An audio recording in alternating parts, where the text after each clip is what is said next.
Thank you very much. I'm director and general manager of New Beginnings, and it's a company that provides high-quality supplements for children with autism, and we provide those supplements worldwide. And it's fun for me, after being what I've been through with my own son, to be able to be in the field and still working and helping parents and working with physicians and distributors worldwide to get quality products into their hands and to help these kids. And of all the things I do, this is my favorite, speaking to parents. Because I was a parent in a conference for the very first time with a 2-year-old that was just diagnosed with autism. And I remember what it was like. And it's overwhelming. And I remember getting help and advice along the way. What do I do with my child? What can I expect? How can I help them?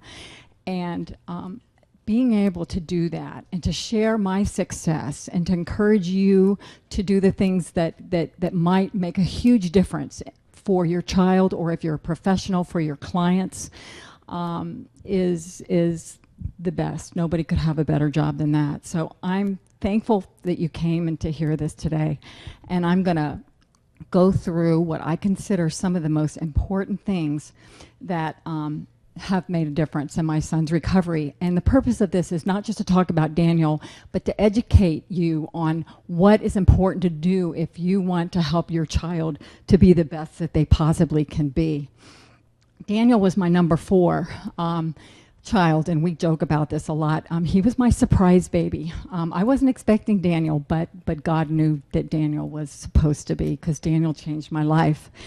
We found out at the 2.5 that he was diagnosed with autism, and I just remember my life just falling around me, just being thought that I couldn't believe that this was happening to me. And I took that severe grief and I turned it into intense pursuit of knowledge to find out what I could do. The traditional doctors didn't have much for me. I was going to figure out what I could do to help make him well. And so I was that person who had to become the advocate for my son. And it took me 4 years. So this is not a sprint. This is a marathon. So when you start this lifelong journey of helping your child, you realize it's not going to happen fast. It's slow. So after 4 years, at the age of 6.5, I finally realized, oh my gosh, when they came to me and they said, he doesn't need an IEP anymore. He's met all his goals. And I'm like, don't take away my IEP. But then I realized that's okay. It's all right. That's a good thing. You know, I can embrace that. Daniel, this has only been the second time. I speak all over the world. I've spoken so many times, but he never really gets to be. We are from Kansas City. My New Beginnings is here in Kansas City, and we live just 20 minutes away. So he's here today, and so thankful that he said yes. You know, Mom, I'll come and do this with you. So you'll get a chance to talk to him and hear him speak, and I'd like for you to ask him some questions. And we have not practiced anything. All of this is completely off the cuff, so just be aware of that. This is my baby, age 3, age 16. You could see the difference between the before and after. The little boy on the left has a very lost look in his eyes, and you can see how severe the autism is by looking at the eyes. And you look at the kid on the right, and he's all there, 100% there. Now I'm going to show you a video that ends in a 12-year-old giving a testimony of how he's doing. And I give that to show you that he truly has recovered, because people look at me and go, no, it's impossible. Children with autism don't recover. And you can't possibly have a child recovered with autism. I'm not going to show you that, because you see the real deal here at 16. And I want to save the time for those types of questions. So I just want to let you know I'm only going to do the first part here. And we're going to go ahead and show that video so you can see how he was in the beginning. And one of the things I want to tell you, if you have a child that you haven't started biomedical treatments for, make sure you videotape how they are, because so many times we don't do that. We don't like to get out the camera and videotape them at their worst, but when they get better, you'll wish you had it to compare to. So if you haven't videotaped them at their worst, do that, because this was tough for me to find.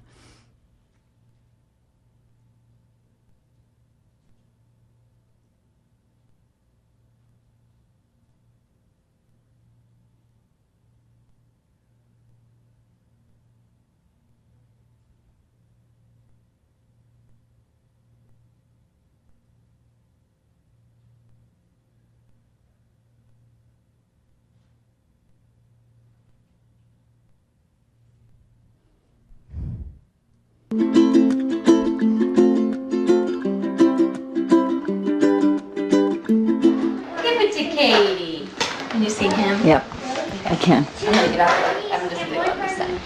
Give it to Katie. One's for me. I'm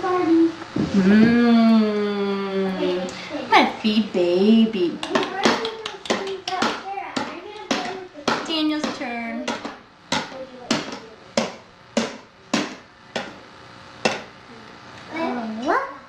Daniel's turn.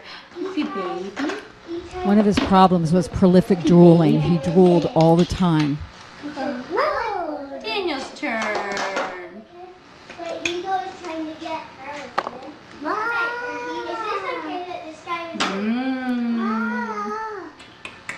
Is the baby going to get a Tubbies? Give the baby Tubbies. There she is. Can you help? No. You take her out? You take her out? Daniel, wipe a chin. Daniel. Daniel got wet chin. Wipe your chin. Could you wipe a chin? No. Take baby out. No. My name is Katie Gorman. I'm a speech and language pathologist. I've been working in the pediatric population for about 7 years. I met Daniel in July of 2000 when I did an initial evaluation. He presented with some significant receptive and expressive language delays in what he understood and what he was saying, and also his play skills. At the time, he was using some simple one-word phrases.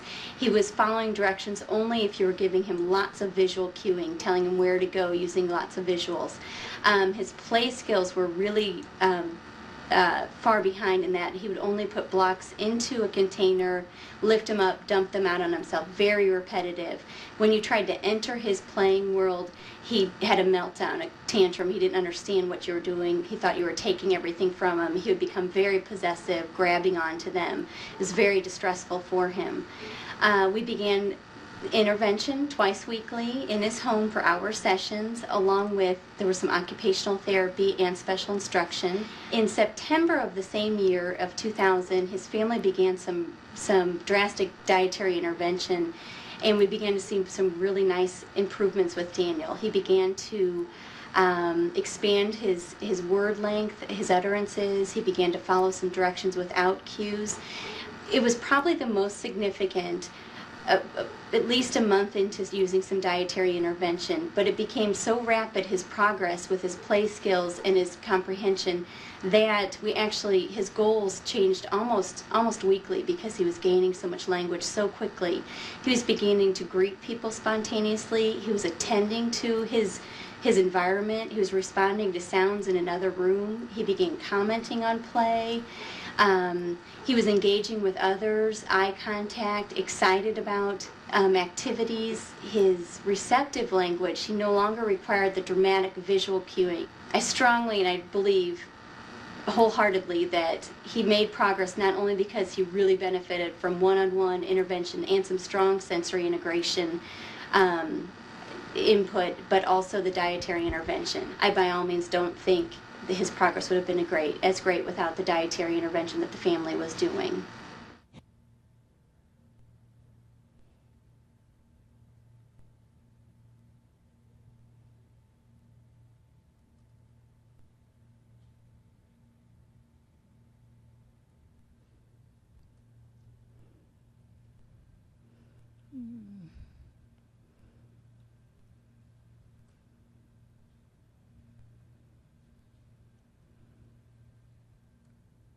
Okay, so we're going to skip the other part. Here he is at 18 months, glassy-eyed. This is what I call my opiate-addicted son, the child who's consuming lots of wheat and dairy, and we don't know why he looks like that, but that is why. Second birthday, not aware of what is going on, had to hold the candle up to his face for him to see it, and he was not capable of blowing it out. 28 months with a goat in his face and could care less, where that is not a normal thing for a child that age. Late to crawl, late to walk, slow to speak, 15-month vaccination, started losing words. Other warning signs. All of these are familiar to you. Every child with autism looks different, but very low muscle tone kid, didn't move around very much.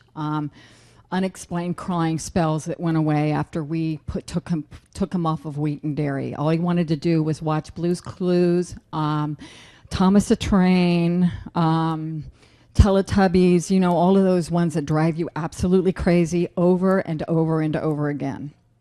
Remember those videos, Daniel? Okay, journey to wellness. We started getting speech and occupational therapy would come into the home, and that lady that spoke is the one that changed my life, because I started hearing weird comments from people randomly when they found out what I was worried about Daniel, what was wrong with him, and I thought maybe it might be autism, but we were still waiting to get a diagnosis because they never take you in right away on that. She handed me Dr. Shaw's book and said, I bought this. I have a couple clients that I'm working with who are doing this type of treatments, and here it is. And she left it with me, and it took me a while to pick it up, but once I did, it changed my life because it showed me all the things medically wrong that could be causing my child to have autistic symptoms. And when I learned about what all those medical things going on, and that there were treatments to help reduce those symptoms or to make those medical conditions go away, that my child's autistic symptoms would improve. And so once I got a vision of that, and I started educating myself by coming to conferences, by reading, I was online all the time, on email, chat groups, you know, listservs, I started getting the education that I needed so I could be that advocate for my child. I found a physician that was willing to order the right kind of testing, that knew what I was doing. Pediatricians, regular doctors out there, they don't know this stuff, all right? And they aren't trained in nutrition. They don't believe it. Some of them will tell you they don't know anything. Others will say it's wrong, but they are just not the kind of doctors to go to because they've not been trained this way in medical school. And luckily there's some open-minded ones, but the ones you need to find are the ones who have really looked into it and know how to treat these underlying issues for autism. Lab testing was huge for me. That was my aha moment. When I got those lab tests and I looked at them and I saw all the abnormal levels, all the horrific gut bacteria that was in his gut, all the high levels of yeast, you know, the abnormal markers, and I went, something is wrong with my child. And you can sit down and cry with that, or you can say, I have a roadmap now. I know what to do to make my child well. This tells me what's wrong, and I can find out how to make them better. And that was the beauty of lab testing. Otherwise, you're just shooting in the dark. Lab testing will tell you what the most significant problems your child has, so you can go after those first and get them well as soon as possible. Diet, all right? There's lots of things that can be contributing to autism. Food is a big one, and this is the hardest one for parents to swallow, to be honest with you, and there's lots of reasons why this is difficult, but you heard it on the video, all right? Unbelievable changes in language, and there's lots of reasons for that, and I want you to understand the difference and what's going on here. This is what I thought when someone was telling me, I took my child off of wheat and milk and they started talking. I thought, how can that be? All I've been told is that wheat and dairy are the two foods that are, you know, good you're supposed to give your kid. Give your kid 3 or 4 glasses of milk a day. That made me a good mom, right? You know, I have to get that milk down my child. How could it be bad? And there's a reason for it. And this is the opiate peptide theory. And what the problem is that the digestion of our children is impaired. And casein is a major protein in milk, and gluten is the major protein in wheat. And these proteins are made up of smaller molecules called amino acids. And picture a strand of pearls, okay? These are each individual amino acid in a particular form that are making up gluten or casein. And with abnormal digestion, your enzymes in your mouth and in your stomach are supposed to break down these proteins into that point where all those individual pearls or beads are cleaved apart. Well, with our kids, for some reason, that's not happening, and they're partially digested proteins that are getting into through the digestive tract into the bloodstream, and they actually are becoming something called gliadorphin and casomorphin. And does that remind you of anything? Has anybody ever had morphine ever? I had 4 C-sections. I know all about morphine. And morphine, when I'm on morphine, guess what? Guess how aware I am. All right. I remember my husband had to feed my baby with a bottle because I was so out of it. I couldn't even nurse. Okay. Morphine did that to me. This is what these foods do to a significant percentage, and we're talking at least 75%, are walking little drug addicts, is what it is. And so why do you think they want only milk or only wheat products or a combination of both? It's because it makes them feel good. All right, and it's an addictive thing. I used to wonder why my son would wake up from a nap or from an overnight sleep, and he'd be crying hysterically in the morning. And I'd be going, my other babies woke up happy in the morning, and he's miserable. Why is that? Well, once I got him off of this addictive continuum, he became a happy little guy because he was needing a fix, and it made sense to me. So studies have shown that levels are higher of these opiates in autism, and this opiate, there's opiate receptors in our body. Some of that are in the brain, and guess where they are in the brain? In the speech and language area. That's why the kids aren't talking. That's why the kids aren't understanding what's going on. All right, so when you stop feeding those foods, they break free, and all of a sudden, their communication will open up. Again, there are kids that have other issues where this may not be the magic pill for that, but a lot of kids start talking better when this happens, when you remove these foods. And also, there's opiate receptors in the gut. My child, chronic constipation. Painkillers, opiates will constipate you. So as soon as you remove those foods and those opiates move out of the body, chronic constipation, which is a bad thing. I mean, really messes them up, and it affects their brain, it affects their behavior. You really need to get rid of that. And so once I stopped those foods, the constipation went away, and that was something I wasn't expecting. So what are some of the signs that your child might need the GFCF diet, or if you're working as a professional with children? Spaced out effect. I already talked about that. High pain tolerance is another one. You see a kid smack his head and get up like nothing's wrong, and mommy and daddy go, oh, little Johnny's such a tough boy. No, little Johnny doesn't feel the pain, and we're supposed to feel pain. That's a good thing. But again, my son really benefited from the diet, but he didn't have high pain tolerance. So if I looked at this and went, oh, my son has high pain tolerance, I don't need the diet, I would have missed out. So your child doesn't have to have all of these things to need the gluten casein-free diet, but any combination of them, 2 of them or 3 of them, would be enough to really make you think about it. Limited food choices. All they want are those foods. And then I talked about the other thing about it affecting speech and brain function. So how do you do the diet? Well, the biggest thing is the parent, and I'm sure many of you are out there feeling this way. My child eats 4 things. And all those 4 things are either wheat or dairy. So if I take out those 4 things, my child will starve to death. All right, you're all thinking that, right? I know that, and I thought that too. Scared me to death. Okay, the reality is, it's hard at first. You give them choices. You find substitutes. There's a lot of good substitutes out there, much more variety than when I was going through this with him. You find substitute and you offer them choices. You say you can have this or this. It gives them some control, and they may turn it down for a while. You be tough, because I told myself these foods are poison to my child. I can't continue with a clear conscience to give them these foods. And so he eventually, out of hunger, keep him well hydrated, out of hunger, started eating them.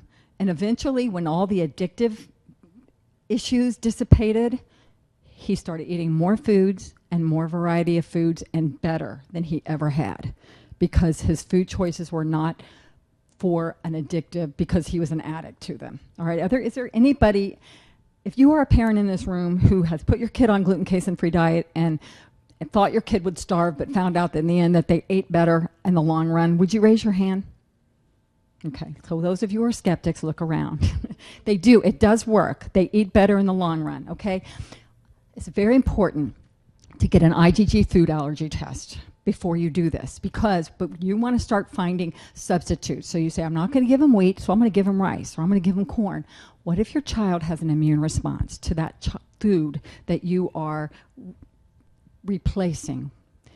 So before you go out and choose a milk substitute, almond milk, rice milk, coconut milk, you need to find out what other allergies are out there. And we're not talking the histamine allergy that the skin test does, where there's an immediate reaction. You eat a strawberry and your throat gets tight, or you need an EpiPen, or you break out in rashes. That's not the kind of allergy we're talking about. We're talking about an IgG allergy, which is a immune response, but it's delayed. And it's mostly happening within the intestinal tract. And it doesn't cause that histamine response, and you don't know about it because it cannot, whatever the behavior or whatever the issue it's causing for your child, it may not happen for hours or even days after consumption of the food. That's why a test is critical for that. And Great Plains Lab does a really good test for that, and it's really not very expensive, and it's worthwhile because your child's not going to get better until you heal the gut, and the gut is not going to get healed until you remove the foods that are causing inflammation. And that's what IgG allergies do. They cause inflammation, and they will cause behaviors in your child that you think are autism, but it's not. It's that potato or it's that corn that you're feeding the child. And I noticed that when I did the IgG allergies, that my child also was off the chart for wheat and dairy. So there's the ability to be immune reacting to the wheat and dairy, and there's also the digesting issue. They're two different things. So just because your child is fine for wheat or dairy or one or the other, they still may not be digesting it, and you still could have that opiate effect. They're two different things, but they're both very important, and you need to take into consideration. Start gradually. Sometimes that's better. I went cold turkey, and that was really stressful. Research. Start gradually. It's easier on them, and they don't go into that withdrawal that you see with drug addicts when they start feeling sick. Start with replacing favorite foods. Offer different choices. Be prepared for withdrawal symptoms. Soy also has an opiate causing capacity, so please avoid soy as a choice. Look at hidden ingredients. Watch for cross-contamination. It gets either easier with time, and be determined. Give it at least 4 months before you decide to quit. Because if you give it 4 months and you see absolutely no improvement in your child, you can say, my kid is one of the 20% that doesn't benefit from this. And you can feel good that you did that, and you can move on to the next treatment or whatever that you want to try to help your child. So the IgG versus IgE allergies, the IgE is traditional. We talked about the IgG is delayed. You've got that the anosic, the kids that do that allergic nose rub. You have eye circles of signs of that. The red ears, the red cheeks, eye wrinkles under the eyes, aggressive behavior, lack of alertness, and mottled tongue are all symptoms of IgG food allergies. This is the test. As you can see, it's really simple. You won't need a brain surgeon to diagnose it for you. The allergies that are way far to the right, that go into the third and the fourth columns, are the ones that you need to take out completely out of your child's diet. The ones that are in the one category probably are okay. They're not allergic enough that's going to be causing a problem. The twos I would be wary of. If you give it only every once in a while.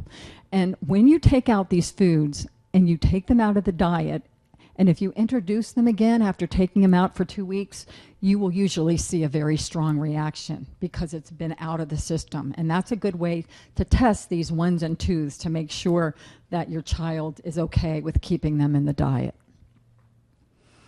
So other things that we did for him, dietary changes. My son had a lot of yeast. I'm going to talk a little bit about yeast, but he had a lot of yeast issues, and so we had to avoid sugar because sugar feeds yeast, and carbohydrates turn into sugar, and that feeds yeast. So we had to go very low. He used to drink apple juice straight. I thought that was fine. He would walk around with a bottle of apple juice. Then I realized that was not a good thing for him, and I needed to start making him drink more water and less fruit juice. Fruit juice will feed yeast like nothing else. So I ended up watering it down and putting just a tiny little bit of juice, mostly water, and I would do a couple drops of stevia, which doesn't feed yeast, sweetens it a little bit, because he was one of those kids who would not drink water. Still won't drink water today. So anyway, that's something I hadn't done so well at. So we avoided processed food, tried to buy organic whenever possible. We tried to get purified water, and we avoided seafood. Tuna has high mercury. One thing we know about our kids is that they don't detox well, so trying to avoid toxins and chemicals is a good idea because it helps their body to heal instead of fighting all of these chemicals. So his progress on the diet, marked improvement with both receptive and expressive language. His spaced out effect was gone. Crying spells eliminated. He became more aware of others. He was more effective in his therapy. Okay, we found out, did you hear that speech therapist say he was making so much progress that his goals changed weekly? What speech therapist wouldn't love that with a child? And until we did the diet, that was not happening. We were making little bitty things. Sometimes he would lose it, but he started. So whatever you're doing, whether it's ABA, speech therapy, you know, any type of therapy you're doing, it's going to work so much better and so much faster when you get all this junk out of their brains, out of their body. You take away the bad and you put in the good. You're going to find your child making more progress. And this seems so hard, but once you see what it does, it really is worth it. And it gets easier with time because you learn what to buy, what to make. And, you know, even Daniel, when he, again, Daniel is not on the diet anymore. We did the diet for 9 years, and I would make our own pizza with gluten-free crust and, you know, dairy-free cheese. And I would bring, whenever there was a pizza party, I would bring his pizza. I would bring his cookie to school. I would let the preschool teacher have a bin of snacks that were acceptable for him. And you just figure out how to do it, you know, and it gets easier with time. It gets harder when they get into middle school and then they start, especially if they get to be really high functioning and doing well, then it's harder because of the peer pressure. But when they're young, it's a lot easier.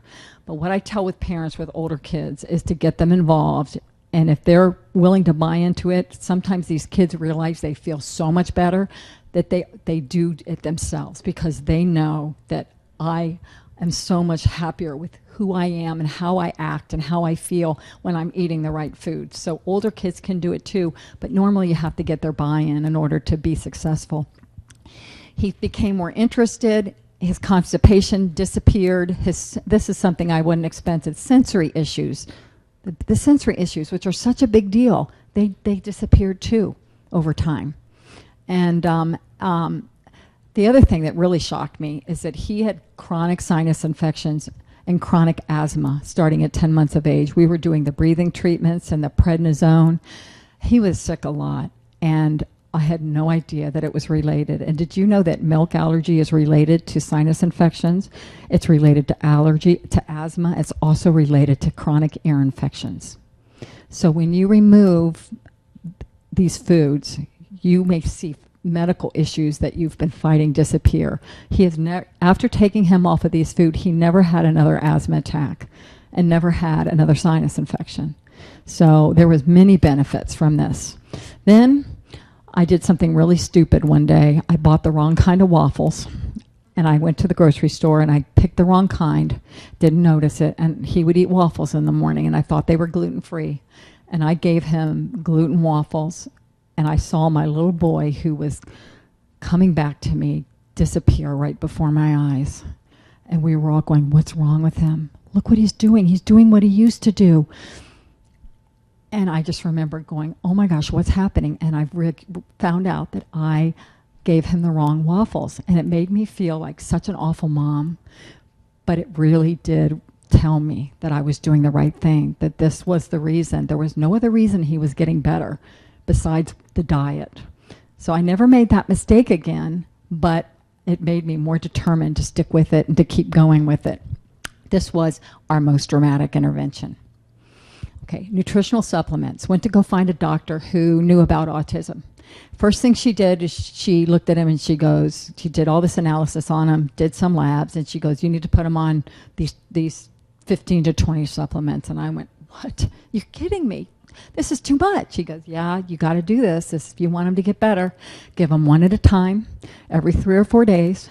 And I thought, okay, because I knew Daniel was full of heavy metals, and I was online talking to other moms, And a lot of moms are doing chelation, and chelation scared the heck out of me. And I really took me 6 months of studying before I was strong enough to try it. And I decided to go with this method that is really low and slow, and it was really safe, and I decided to do that. So I went to a doctor, and she goes, you can't do chelation until you get him on all these supplements. And he was on some, but not everything. So she told me all these supplements to give, and I was completely shocked seeing his improvement after adding each supplement. I wasn't expecting any improvements, but he started getting better cognitively, behaviorally. His sleep was better. You know, he was less moody. He was more aware. And I thought, whoa, this really surprised me that this would work, that this would be such a dramatic intervention. But it was for him, and it can be for a lot of kids. Why do we need to give supplements to our kids? Well, there's a lot of deficiencies due to diet. Not only do we restrict their diet, they restrict their diet themselves. They have malabsorption issues due to inadequate digestive enzymes. They have abnormal flora, which is critical for the digestion process. They need to have higher than normal recommended amounts due to biochemical errors of metabolism. So we know through the research that they need more B6 and B vitamins, that they need a special kind of folic acid, that there's more levels of high vitamin C and antioxidants. We know that these kids are really low in vitamin D. There's a lot of things we know about autism, and these children need more amounts of them than the typical child would. Supplements help them detoxify the chemicals that they have a problem getting rid of. It prevents their oxidative stress, and it just contributes to their overall health. The most important vitamins that you need, supplements, are the vitamins, the B complex, the minerals, magnesium, calcium, and zinc. Antioxidants, high levels are needed. Vitamin C is a cheap one that can make such a difference with hyperactivity. Oftentimes, essential fatty acid, omega-3 fatty acids are good for brain health and eye contact and concentration and focus. Probiotics is good for healing their intestinal tract, and digestive enzymes are also important for helping them digest their food. So things that you need to consider when finding a multivitamin for your child. It should have adequate amounts of antioxidants and also B vitamins and minerals. You should not be giving a multivitamin with copper, because most of these kids have too high copper levels, and even just a little bit of too much copper can be toxic for the child and cause problems. You need to, cod liver oil is a good one. Cod liver oil has a natural vitamin A in it, which is really good for their brain processing and their visual processing. So be aware of vitamin A levels in combination with the cod liver oil. Be aware that some of the stuff like the Flintstone vitamins out there has a lot of bad things in them. Artificial colors, artificial flavoring. A lot of these vitamins have gluten and casein in them. So you want to give them something that's clean, that's not mixed with stuff that's going to harm them or give them reactions. You need to make sure that you're giving pure vitamins, because some minerals out there can contain lead. And the last thing we want to do is to put lead in our children, because they hang on to these heavy metals like sponges, and they don't excrete them like they should. So we have to be protecting of them and be careful of what we put in their bodies. And specialized multivitamins, and there are some out there, are the best for our kids. Other important supplements: digestive enzymes, calcium and magnesium, especially calcium when you're taking away dairy. Vitamin D3, melatonin, if they're not falling asleep at night, can be a miracle for a lot of parents. For hyperactivity and anxiety, there's GABA, 5-HTP, L-theanine, and inositol. Methyl B12 can be given in an injectable, nasal, and also sublingual form. And that's a special kind of B12 that can really make a difference for many of our kids. And probiotics, which are good bacteria to heal the gut. And that's very important. So the last thing about supplements is they're not medications, and they are completely safe when taken as directed. Nutritional supplements, again, are only one piece of the autism puzzle. The diet is a piece, supplements are a piece. There's other things going on with your child, so it's not going to cure your child by itself, but your child will benefit from it. So it needs to be seen as important. And again, be careful to buy only quality, and testing will show what supplements your child will need in addition to the basics. Try one at a time every 3 or 4 days. Some children are sensitive and they need to start low and go slow. Daniel's immune system got stronger. Cod liver oil helped him eliminate the side glancing that he used to do. He used to look out of the side of his eyes, the periphery glancing. A lot of kids do this with autism. That's a vitamin A deficiency. Cod liver oil took that away completely. He became more calm and focused. His cognition improved. He became gaining weight. He never, some kids may have a problem with getting heavy. Daniel looked like a concentration camp victim. He could never gain weight, and he wasn't digesting his food. So once we added digestive enzymes in, he looked healthier, his skin color got better, he started gaining weight. It was a huge intervention for us, and we did enzymes for a long time. And then also supplements will help with the better yeast and bacteria control in the gut, and overall gave him better health. So make sure that you start with a supplement regime that includes cod liver oil, bees, zinc, adequate minerals, no copper, and some of the special forms of B12 and folic acid that are very important and our kids absorb and utilize much better.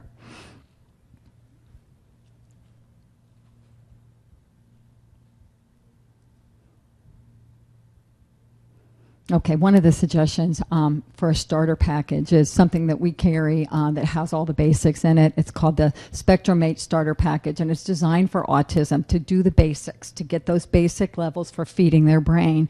And we have quite a few patients and clients on this that do real well with it. And then quickly, and I'm going to move along fast so we have time, I want to talk about the yeast and the bacteria issue.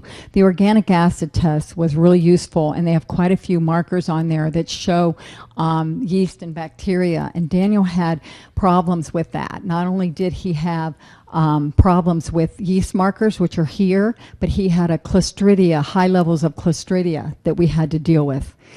And then we did a stool analysis that also looked at many things, including inflammation in the intestine, whether or not there were fibers, undigested food particles. Also looked at levels of good and bad bacteria, and they actually culture it, and then they tell you what things to give for your child that will actually kill that particular strain of bacteria and yeast. This is very useful. You're not just shooting in the dark. You're giving what you know will kill it, because they do a sensitivity test in a petri dish with whatever it is they found in your child's stool. Very useful test, and I love this test, and this really helps show me how bad my child's gut was and what I needed to do for it. Some of the signs of yeast and bacteria overgrowth is impaired cognitive function, carbohydrate intolerance, abdominal distension, like you see with this little boy, food allergies. You do a food allergy test and it's high with a lot of different foods. That's probably because you have yeast, because it causes holes in the intestinal tract, which the food escapes through, and then the immune system reacts. Hypoglycemia is another one. If your child falls apart between meals, has to eat frequently, that's because the yeast in your child's intestinal tract is competing with the food supply that they're eating. And so there's not enough of it left over for them, and so they have hypoglycemic symptoms. He suffered with that. That was always a sign that his yeast was bad. Behavioral abnormalities, sleep disturbances, inappropriate laughing. That's definitely yeast. Increased intestinal gas, and a lot of time waking up in the middle of the night, and they just start having a little party at night, and they're all happy, and they're giggling to themselves. That's usually a sign of yeast. How do you control it? Well, you take stuff to kill it. That's important, whether it's prescription or non-prescription. There's non-prescription stuff out there that work great. You have to control their sugar intake. You can't feed something and want to kill it at the same time. So you have to limit its food supply. And so all the little sweet things that you give them are making it hard for the yeast to die and to go away. So that's important to modify their diet that way. It's not always easy. So you get the tests, and then you ask yourself, what part of my child's behaviors, autistic symptoms, are caused by yeast? Treat it aggressively, maybe with some of the prescription stuff that your doctor may give you. Evaluate the changes in your child. Then figure out what it is that your child's yeast systems are like. Once you finish treating, follow up with aggressive probiotic therapy. Make sure you remove a lot of the sugars and carbs, and then rotate antifungals every 5 to 7 days to keep under control. But I could always tell when my son's yeast was coming back. This is not something that you treat once and it goes away, unfortunately. The body's immune system is not attacking it and get rid of it like it should be. And so it's something you have to keep on top of. It took me probably 4 to 5 years to finally get on top of his yeast. I had to always be aware of it. I had to always be treating it. But it's something that's important because the metabolites secreted from yeast get into the brain and can cause damage. So you have to take it seriously and get it under control. Side effects of killing the yeast can often be something you have to be aware of. They can get tired. In some extreme cases, they may get a slight fever. They can get more stereotypical in their behaviors. You can see some increased hyperactivity. You can see some nausea, very rare, vomiting, and loose stools. Be aware that sometimes when you're killing yeast, they will get worse before they get better. Activated charcoal and Epsom salt baths are good at reducing the symptoms because it helps bind with those toxins that the dying yeast are releasing and bind them so that they don't harm or affect the child. So what did we see with him? We saw increased focus and concentration, less hyperactivity, better sleep patterns, increased vocalization and speech, so better socialization, reduced aggressive behavior, and stims, the stimulatory behavior, reduced. We also did chelation. I talked a little bit about that. We did a hair analysis. We saw levels of metals that we didn't like, even though it was probably not as bad as some. We knew that any of them were bad for him. We did what was called the Andy Cutler protocol. You can get information on that online. We did very low dose DMSA, which is FDA approved, used for lead toxicity with pediatricians for children who've been eating paint chips off the wall.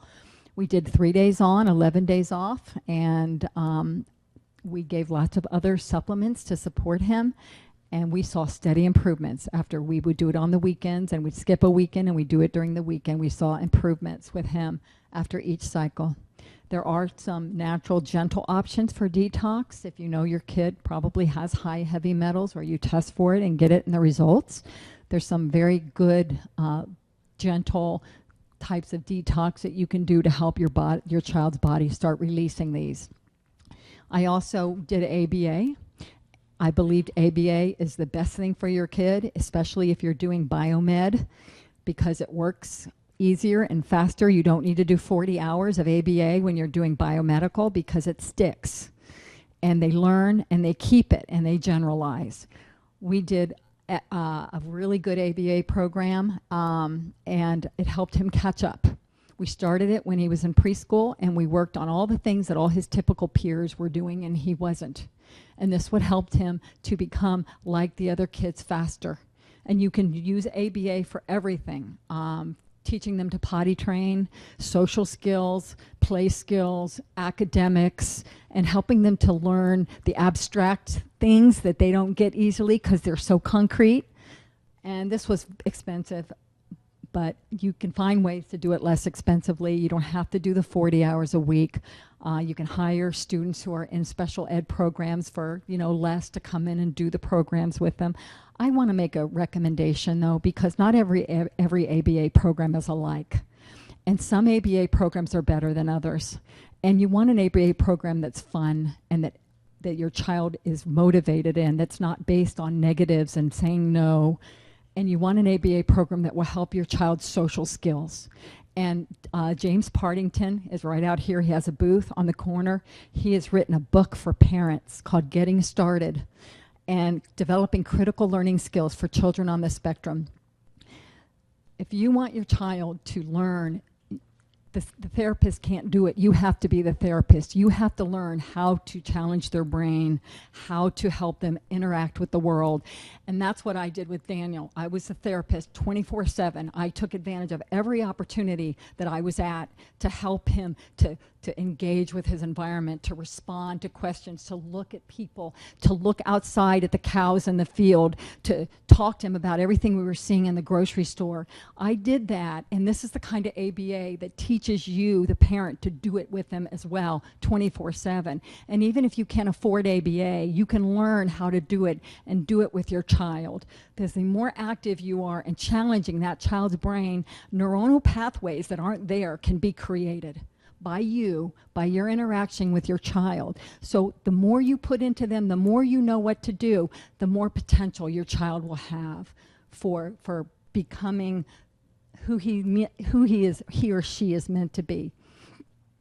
So there's a lot of other things out there besides what I talked about. There's hyperbaric oxygen therapy. They weren't doing that when I was dealing with Daniel. A lot of people are seeing benefits out there. There's, we did ionic foot baths. We had good results, if you've ever heard of that. That's kind of weird. You put your feet in and the water changes color. We saw good things with him. That was one of his last things that made him lose his IEP. Homeopathy, they're now doing essential oils that help the kids. There's so many different things out there, but you have to explore and you have to look and try with your child. You have to be a determined parent. You have to remember that this is going to take a long time. This is not a quick fix. It's not a pill you take and they get better. It's a whole different dynamic, unfortunately, than our fast food society is used to. Continually research, new treatments, internet, conferences. Successes will vary. Not all kids will recover, but many will see improvements. It's stressful as a parent to do this, so make sure you take time to care for yourself. Take supplements yourself, get away, get some respite, because, you know, as we all know, the old adage, nobody's doing good if mama's not doing good, right? So, and again, this can be for dads too, because a lot of dads carry the load as well. So you have to take care of yourself too and make time for yourself. Otherwise, it will be too difficult to do. And I want to end with this before I introduce Daniel. The TAC theory, and this is really important. Every child has different TACs, and each TAC represents an issue that they have, okay? And the issue could be yeast, the issue could be food allergy, the issue could be a viral issue, the issue could be a bad type of bacteria, different things that are going on that are contributing to your kid's autism, okay? So if you were sitting on 5 TACs and you removed 1 TAC, how much relief would you feel? Very little, wouldn't you? Okay? So some of these kids that are harder have more TACs. So if I start with the diet and I don't see big wows, and I stop the diet because I don't see big wow, does that mean the diet is not necessarily helping my child or supplements? It just might mean that there's some more TACs there that you've got to locate and you've got to get rid of. So you have to understand that you know, Daniel's main TAC was the diet. He still had some minor TACs. I removed the diet TAC and I saw big things, but there were still issues there and there were still other TACs to get rid of. So we have to be careful to acknowledge that just because you don't see huge wows, the reason may be that there's another big issue that you've got to find. And once you get that issue gone, you'll see the benefits of all the treatments that you're doing come to flourish. There's reason for hope. This is Daniel at 18 months. 6 months into intervention, we see a totally different child here. Engaged, happy, and he's got a puppy that he loved very much on his stomach. So you get started by you make changes in the diet, you start adding supplements, you get testing done, find a doctor who's been trained to help you along the way, educate yourself, be determined, and have hope. And don't be overwhelmed, one day at a time. If you can't do all the things at once, start with one thing and give yourself permission to do it slow and go slow. You're doing something. And because being overwhelmed is the main reason why parents will shut down and say, I can't do this, this is too hard. Start with something and go slow and give yourself permission. My baby, not my baby anymore, but he always will be my baby. He's 11th grade, junior year. He plays in the marching band drum line. He's getting ready to get his driver's license. He has friends, and he interacts appropriately with peers. He has a great sense of humor, always makes me laugh. He's a loving child, shows empathy and compassion, academically advanced. He gets straight A's except when he gets lazy. Eats normal diets. He eats a normal diet after 9 years of being on the diet. That wasn't my choice. That was his. He was sneaky. And then he goes, see, Mom, nothing's wrong with me. I'm fine. And I'm like, oh. But he was. So he was one of those ones that could go off the diet. So, it's good for him. Takes very few supplements now. Used to take a ton. And I think it's post-traumatic stress disorder is what I think it is. And he plays way too many video games. Right, Daniel? Let's meet Daniel. Will you give Daniel a big welcome?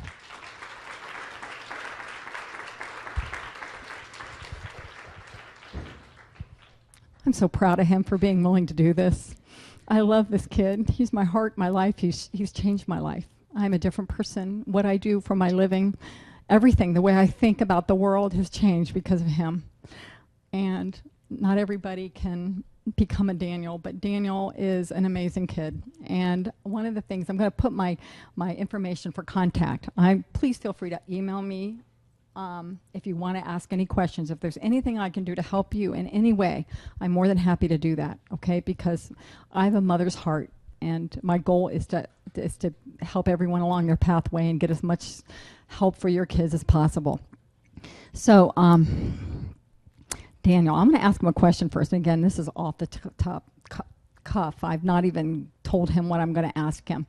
I'm going to ask him a question, and then I'm going to allow you guys to ask him questions if you want to, okay? What is the main feeling that you have after watching me give my presentation and seeing how far you come and what you were like and where you are now? What comes to your mind, and what do you think about the fact that you once had autism and that you don't have autism anymore? I don't know. It was such a long time ago. It almost feels like it wasn't even me. It was like a different person. I don't remember. I don't remember being that kid anymore. I feel like such a normal situation and personality that like the fact that I see that was me at one point almost like blows my mind, because I was like that. Like, I can't even remember that being me. It's just like, wow. It's really not good at talking. No, you're doing fine, sweetie. You're doing fine. No. I put a lot of pressure on you.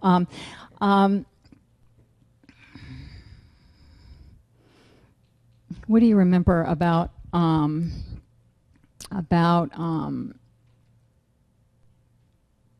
the diet and the supplements and how that made you feel?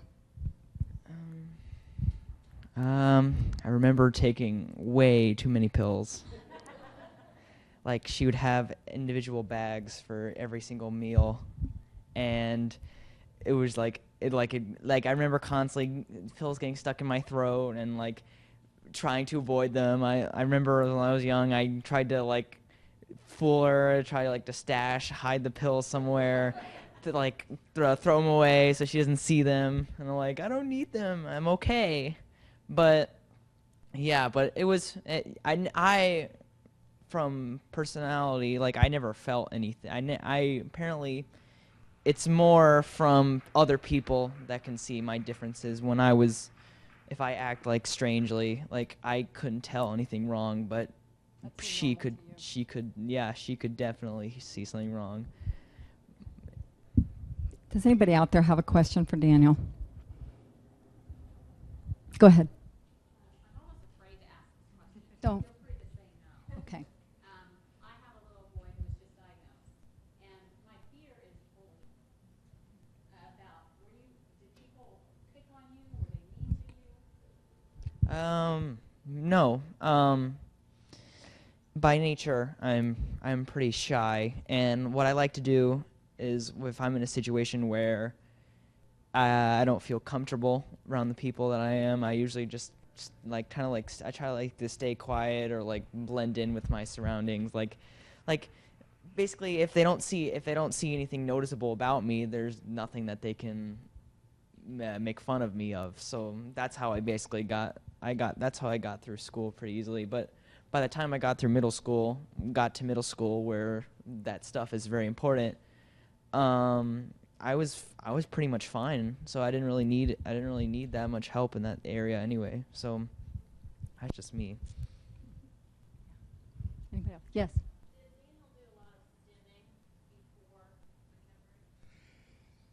Stimming. Yeah, I'm sure what this stimming is. Daniel, he never was a hand flapper. He never did that. He had eye stems. At one point, he would take a spit and he would draw on the remember the glass? You'd go into a glass and you would rub spit and smear. His stimmings were related to his eye. And then he had another thing that I used to drive me crazy. And he would play with his fingers and he would do stuff like this. And when he got to the point where he was as good as he was, we'd have conversations with that. And I said, Daniel, you don't do that. That looks weird.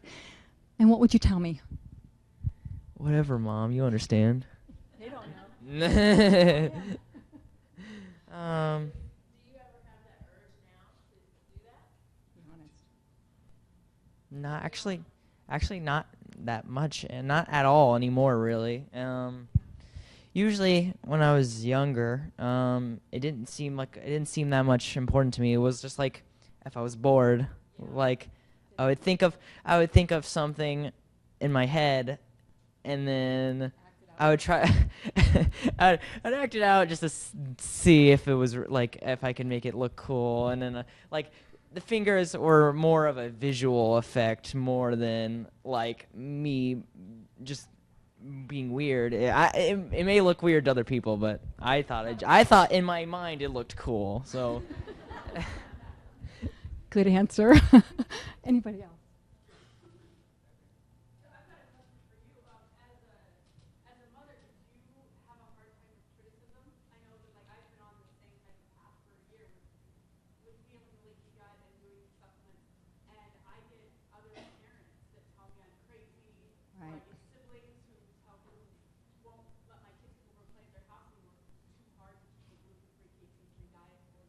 Yeah. How did you as a mother handle that and you have to deal with the criticism of people saying, oh, my pediatrician said there's nothing you can do for autism in the area?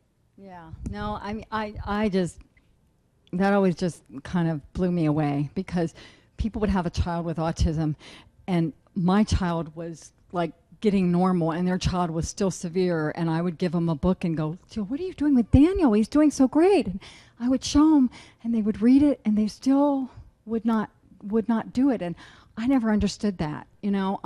I was always this mom that was just talking to the teachers, you know, it's got to be in there's another thing. If you do diet, put it in the IEP, okay? If it's not in the IEP, they won't pay attention. So if you've got an IEP and you start this, you go back and go, I need to put this in the IEP. Let's call a meeting. It's got to happen. That has to happen. Otherwise, there's going to be all sorts of problems and your kid's going to be getting stuff they shouldn't get. Teachers are not going to take it seriously. So when I'm real serious about it, the people around me are more serious about it. And so I would just tell Mom, Daniel can't have that. Or, you know, if there was a birthday party, I would bring it. I'd say, when you serve pizza, could you please put his pizza in the oven? I mean, I just went out of my way so he wasn't not eating or he was going to be tempted to eat something else. Supplements were kind of done at home. You know, if anybody saw me putting that amount of pills in my body, they'd go, what? You know, but they helped him. They really were good, but it was an enormous amount at one point when he was worse. The good thing about it is you start reducing the amount of pills along the way. But I think just my intensity of importance of it, and they just were more serious. I don't remember getting to my face people, you know, challenging me. They may have talked about me behind my back. I'm sure that did happen. But, you know, I didn't care. I was getting my kid well, and that was all that mattered. I was a mama bear, mama tiger, and cross with me, you know, you have to deal with me. So anyway, that was kind of the way I did it. But it was just, I just knew that I was helping him, and I was going to follow that pathway and do whatever I could to get him well, no matter how strange or weird it sounded. And I was willing to try everything, including weird things like foot baths or energy healing modalities or anything. I was willing to look at anything that I heard another parent was getting benefit from. I looked at it, I tried it. And as I said, I was the therapist all the time with him, constantly challenging that brain of his to open up and think. And I really think that's why he's as good as he is today. You see the sense of humor, you see the creativity, you see all of that. And I believe that the more you put into it, the more you get out of it, for the most part. Yes. For the yeast overgrowth, so your checklist is my son, verbatim. Yeah. So we have the stool in our analysis. They came back with his normal yeast level. Is there a more accurate way to test, or is stool the most accurate way? Well, no, stool can be problematic sometimes. It depends on the IgA levels. Sometimes they can't culture your child's yeast or bacteria because they only allow so much time in the lab. And if they don't get the growth in that amount of time, they say it's zero. So there's a lot of times where you test for the stool and it comes out normal, but then you do organic acids, which look at the metabolites from it. Organic acid tests will show the metabolites from the yeast and metabolites from some of the bacteria. So if you see organic acid levels high, then you go with that. And if you can get it from the stool, it gives you more information, but doing both gives you all the information you need to make sure that if it's just not cultivating in the lab. Mm-hmm. Yes, go ahead. You said he no longer does the GSCF diet. Did you notice that did he ever feel sick after? Like, he was no longer having any symptoms from it, and that's why he went back off, or does he still get a stomach ache from now and then, but it's just kind of one of those things? There were sometimes along the way where he would get something and he'd have a stomach ache. I think honestly the issue was that he was on it so long that eventually his gut healed, and that's what it's all about, healing the gut. And once the gut is healed, the yeast is gone, there's no more food escaping through the intestinal tract, he stopped reacting. And I didn't believe it, and I'd be shoving enzymes. Okay, I'll let you cheat this one time. You take enzymes to help with the reaction. And he would take them, but then eventually he'd go, no, I didn't take my enzyme, and I was fine. You know what I'm saying? And I just kind of went, yeah, but you still have to. You remember me doing that? And he would hide the pills, and the lunch lady called me one day. Daniel throws away his pills every day at school. I just want to let you know, you know? And he's like, how did you find out? So you can get that. And I just eventually gave up, and I accepted the fact that he's okay. But I mean, early on, I think in the first 4 years or so, it would not have been that way. The fact that I stuck with it 100% for as long as I did, I think has allowed us to be able to get to the point where he doesn't have to do it anymore. But it can be a long process. Yes?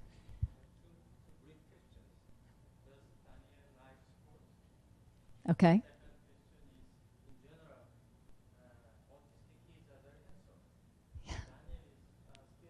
Yes, he is very.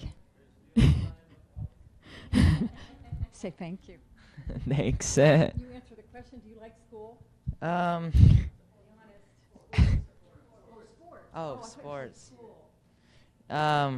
Actually, I'm not very much of a sports player. I don't know. So just active. I don't like. I'm like one of those people. I don't like getting hurt that much. Yeah, like if I'm in a situation where like I could get hurt, but I could not do that and not get hurt, and I could just stay home and be safe. And I'm like, all right, let's go with that one. But yeah. I just wanted to add one more thing. He was really low tone, and he had major gross and fine motor issues. And I honestly believe that had a part in the fact that he never became athletic. I think it's just one of the carryovers. And, you know, I'm not from an athletic family, and his biological father is not either. So I think there's genetics involved in that as well. And he doesn't like school, by the way. All right, one more question, and then we have to go.